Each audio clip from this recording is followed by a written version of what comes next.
169 years ago, Harvard University supported and fostered a celebrity scientist, a man named Louis Agassiz, who, just as the time that Darwin was educating the rest of civilized society that we all come from the same place, Agassiz was perpetuating a different kind of science under the banner of Harvard.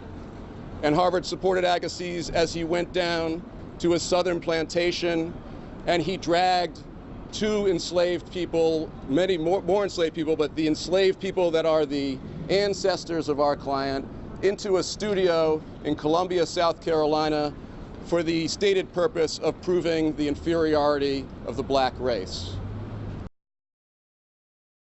Renty was dragged into the studio, and they took the only thing that hadn't been taken yet from Renty, and that was his image, because he could not own property.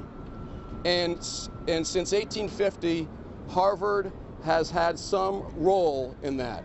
And they continue to keep the image and use it for profit and prestige. Important thing. And then the second thing that is so relevant, we must remember that this case is important because it will test the moral climate of this country and force this country to reckon with its long history of racism.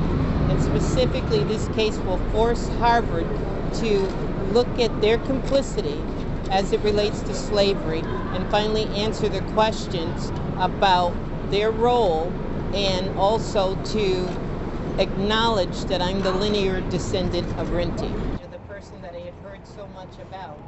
But then when I measured that against the ugly stories about Louis, and we can document that if you requested to use this image for purposes of exposing Agassiz as the original hate teacher, then Harvard will deny you access to the image.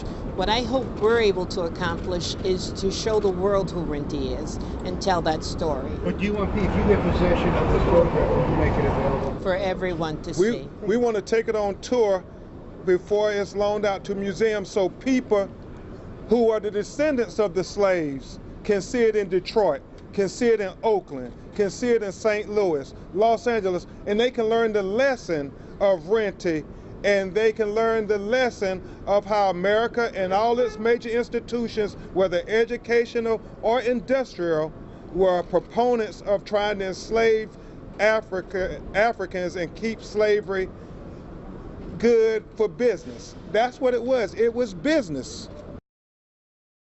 Because so many black people in America, we cannot trace our linear descendants because we were sold from one plantation to the next and given different names and stripped of our heritage, stripped of our identity. And so what Tammy has done is nothing short of miraculous, and we look forward to being able to prove, not only in the court of law, but in the court of public opinion, what she has accomplished.